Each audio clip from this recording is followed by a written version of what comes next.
ने इन विकट परिस्थितियों पर सरकार का पक्ष साझा करने के लिए उपस्थित हुआ हूं।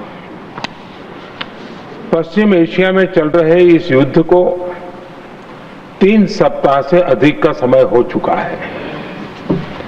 इस युद्ध ने पूरे विश्व में गंभीर ऊर्जा संकट पैदा कर दिया है। भारत के लिए भी ये स्थिति चिंताजनक है। इस युद्ध से हमारे व्यापार के रास्ते प्रभावित हो रहे हैं। इससे पेट्रोल, डीजल, गैस और फर्टिलाइजर जैसे जरूरी सामान की रूटीन सप्लाई प्रभावित हो रही है।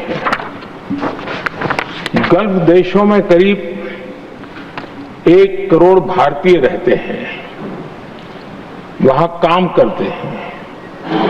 उनके जीवन और आजीविका की सुरक्षा भी भारत के लिए बहुत बड़ी चिंता है। हॉर्मुज़ स्ट्रेट में दुनिया के अनेक जहाज फंसे हैं। उनमें बहुत बड़ी संख्या में भारतीय क्रू मेंबर्स हैं। ये भी भारत के लिए एक बड़ी चिंता का विषय है।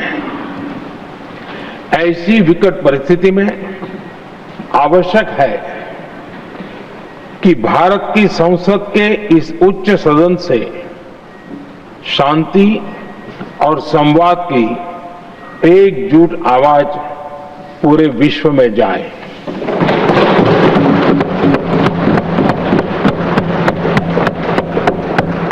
सभापति जी, युद्ध की शुरुआत के बाद से मैंने पश्चिम एशिया के ज्यादातर देशों के राष्ट्राध्यक्षों के साथ 2 राउंड फोन पर बात की है। हम गल्फ के सभी देशों के साथ लगातार संपर्क में हैं। हम ईरान, इजराइल और अमेरिका के साथ भी संपर्क में हैं। हमारा लक्ष्य डायलॉग और डिप्लोमेसी के माध्यम से क्षेत्र में शांति की बहाली का है। हमने डी एस्केलेशन और हॉर्मुज़ स्ट्रेट खोले जाने पर भी उनसे बात की है। कमर्शियल जहाजों पर हमला और हॉर्मुज़ स्ट्रेट जैसे अंतर्राष्ट्रीय जलमार्ग में रुकावट अस्वीकार्य है। भारत ने नागरिकों पर, सिविल इंफ्रास्ट्रक्चर पर, एनर्जी और ट्रांसपोर्ट से जुड़े इंफ्रास्ट्रक्चर पर हमलों का विरोध किया है। भारत डिप्लोमेसी के जरिए युद्ध के इस माहौल में भी भारतीय जहाजों के सुरक्षित आवागमन के लिए सतत प्रयास कर रहा है।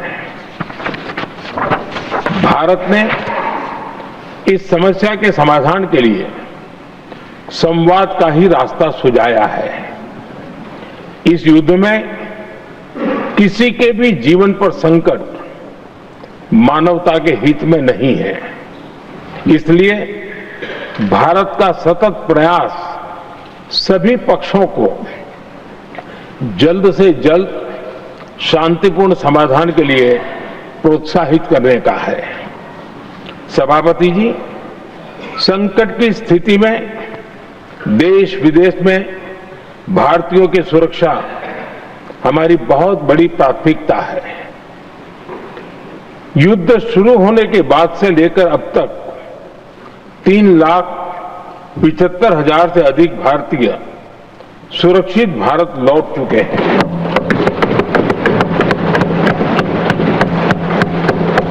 ईरान से ही अभी तक 1,000 से अधिक भारतीय सुरक्षित वापस लौटे हैं। इनमें 700 से अधिक मेडिकल की पढ़ाई करने वाले युवा हैं।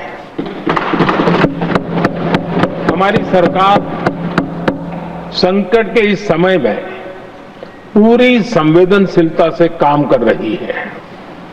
सभी देशों ने वहां मौजूद भारतीयों की सुरक्षा का पूरा आश्वासन दिया है।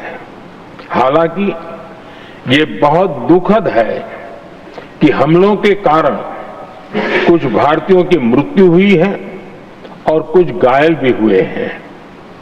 ऐसे मुश्किल हालात में परिवारजनों को आवश्यक मदद दी जा रही है। जो घायल हैं, उनका बेहतर इलाज सुनिश्चित कराया जा रहा है। सभापति जी, हॉर्मुज़ स्ट्रेट विश्व व्यापार के सबसे बड़े रूट्स में से एक है। विशेष तौर पर कच्चे तेल, गैस और फर्टिलाइजर से जुड़ा परिवहन इस क्षेत्र से बहुत बड़ी मात्रा में होता है। युद्ध के बाद से ही हॉर्मुज़ स्ट्रेट में जहाजों का आना जाना बहुत चुनौतीपूर्ण हो गया है, लेकिन विपरीत परिस्थितियों के बावजूद हमारी सरकार ने संवाद से, कूटनीति के माध्यम से रास्ते बनाने का प्रयास किया है। प्रयास ये है कि जहां से भी संभव हो वहां से तेल और गैस की सप्लाई भारत पहुंचे। ऐसी हर कोशिश के नतीजे भी देश देख रहा है। बीते कुछ दिनों में दुनिया के अनेक देशों से कच्चा तेल और एलपीजी से भरे जहाज भारत आए हैं।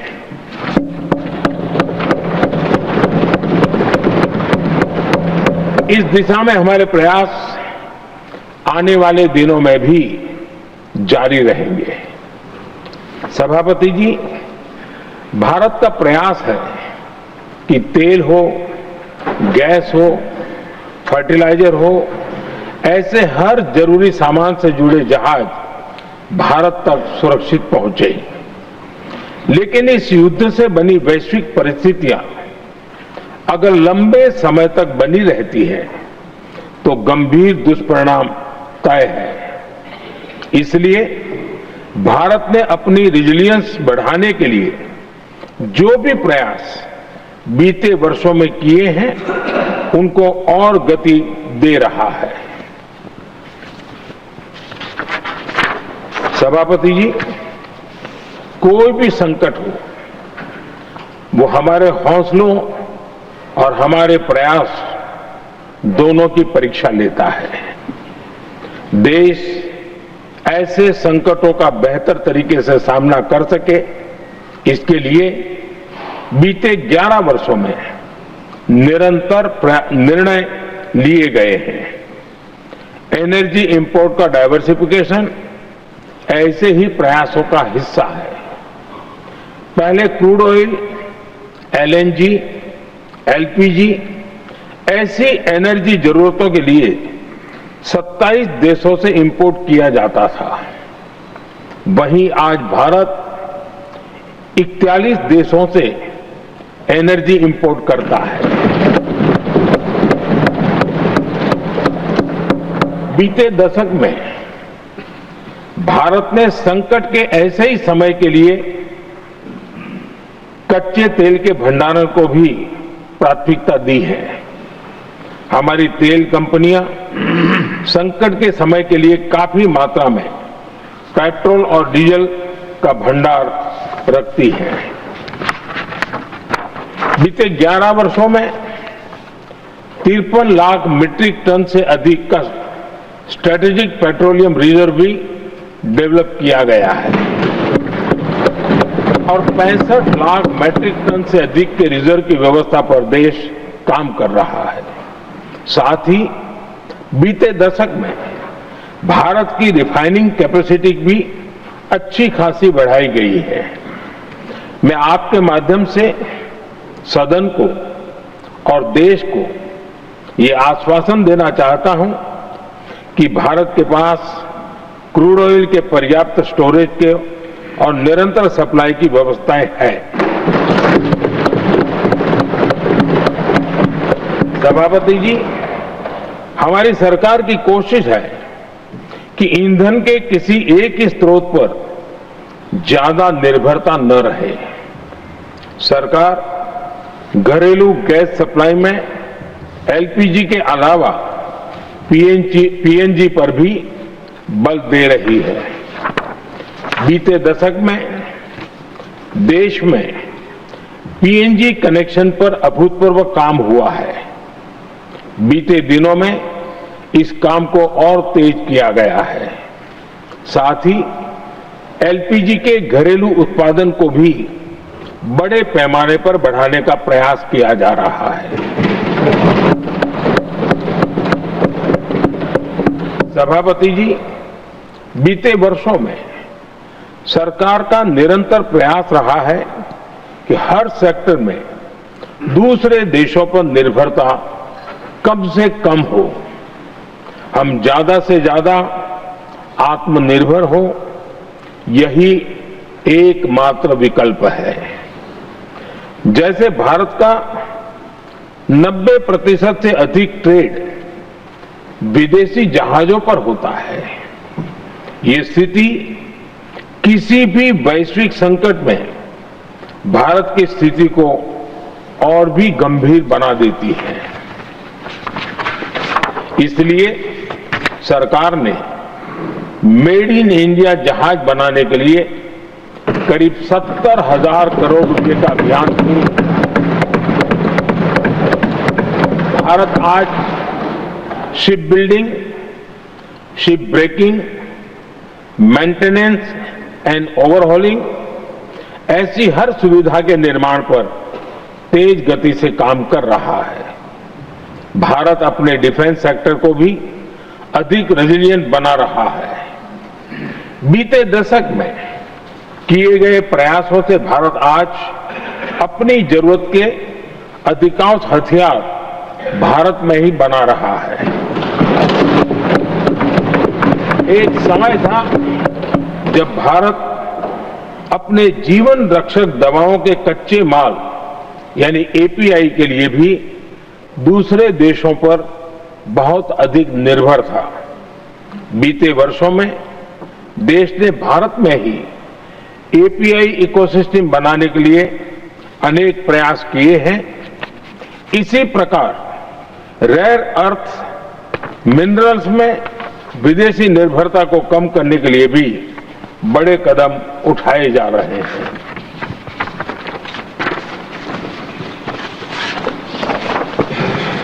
आदरणीय सभापति जी, वर्तमान संकट ने पूरी दुनिया की इकोनॉमी को हिला दिया है।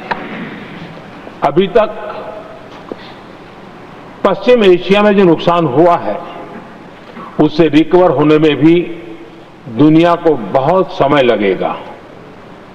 भारत पर इसका कम से कम दुष्प्रभाव हो, इसके लिए निरंतर प्रयास किए जा रहे हैं।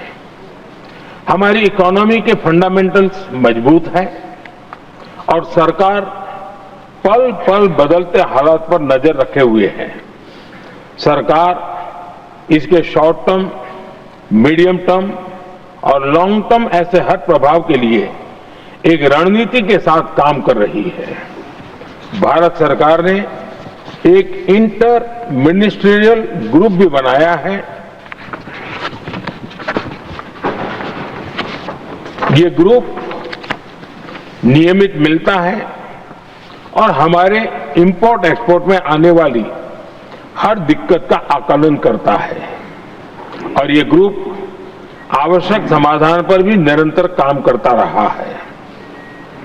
जैसे कोरोना के समय में अलग अलग सेक्टर्स की चुनौतियों से निपटने के लिए एक्सपर्ट्स और ऑफिसर्स के एम्पावर्ड ग्रुप्स बने थे, वैसे ही कल ही ऐसे 7 नए एम्पावर्ड ग्रुप्स का भी गठन किया गया है। ये group supply chain, petrol diesel, fertiliser, gas, महंगाई ऐसे विषयों पर त्वरित और दूरगामी रणनीति के तहत कार्रवाई करने का काम करेंगे। मुझे पूरा भरोसा है कि साझा प्रयासों से हम परिस्थितियों का बेहतर सामना कर पाएंगे।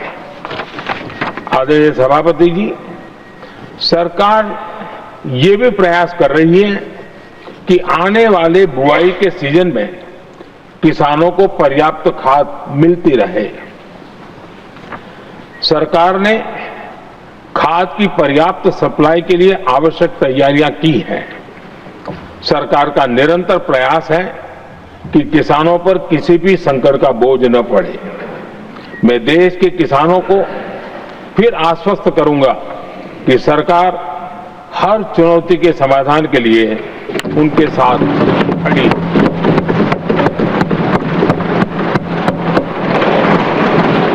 आदरणीय सभापति जी, ये राज्यों का सदन है। आने वाले समय में ये संकट हमारे देश की बड़ी परीक्षा लेने वाला है और इस परीक्षा में सफलता के लिए राज्यों का सहयोग बहुत आवश्यक है। इसलिए इस सदन के माध्यम से मैं देश के सभी राज्यों की सरकारों से भी कुछ आग्रह करना चाहता हूं। संकट के समय गरीबों पर, श्रमिकों पर, प्रवासी साथियों पर बहुत बुरा असर पड़ता है। इसलिए पीएम गरीब कल्याण अन्न योजना का लाभ समय पर मिलता रहे, ये सुनिश्चित करना होगा। जहां प्रवासी श्रमिक साथी काम करते हैं, उनकी परेशानियों को दूर करने के लिए प्रोएक्टिव कदम उठाए जाएं। ऐसी स्थितियों पर नजर रखने के लिए राज्य सरकारें विशेष व्यवस्थाएं करें तो इससे काफी सुविधा होगी। राज्य सरकारों को एक और चुनौती पर भी बहुत अधिक ध्यान देना होगा। ऐसे समय में कालाबाजारी करने वाले, जमाखोरी करने वाले बहुत एक्टिव हो जाते हैं। जहां से भी ऐसी शिकायतें आती हैं, वहां त्वरित कार्रवाई होनी चाहिए। जरूरी चीजों की सप्लाई निर्बाध चलती रहे, ये सुनिश्चित करना हर राज्य की प्राथमिकता होनी चाहिए।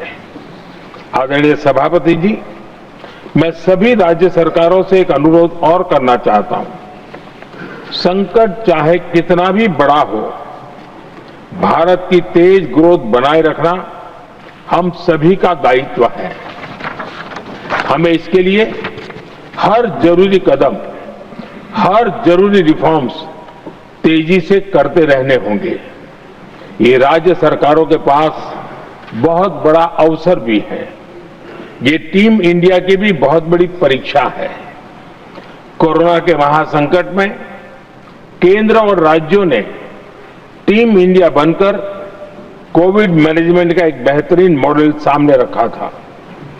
अलग अलग पॉलिटिकल पार्टी की सरकारें होने के बावजूद टेस्टिंग, वैक्सीनेशन से लेकर जरूरी चीजों की आपूर्ति टीम इंडिया के प्रयासों से ही सुनिश्चित हो पाई थी। हमें उसी भावना के साथ आगे भी काम करना है। सभी राज्य सरकारों और केंद्र सरकार के प्रयासों से देश इस गंभीर वैश्विक संकट का प्रभावी रूप से सामना कर पाएगा। आदरणीय सभापति जी, ये संकट अलग प्रकार का है और इसके समाधान भी अलग प्रकार से ही तय किए जा रहे हैं। हमें धीरज के साथ, संयम के साथ, शांत मन से हर चुनौती का मुकाबला करना है। आदरणीय सभापति जी, जैसा कि हम देख रहे हैं कि इस युद्ध को लेकर पल पल में हालात बदल रहे हैं, इसलिए मैं देशवासियों से भी कहूंगा कि हमें हर चुनौती के लिए तैयार रहना ही होगा।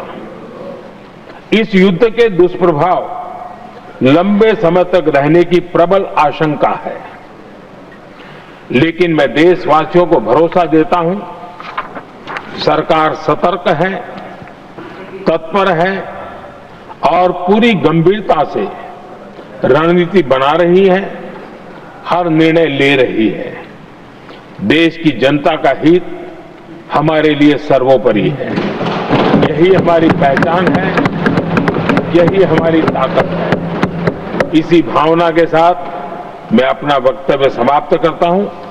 बहुत बहुत धन्यवाद। Message from.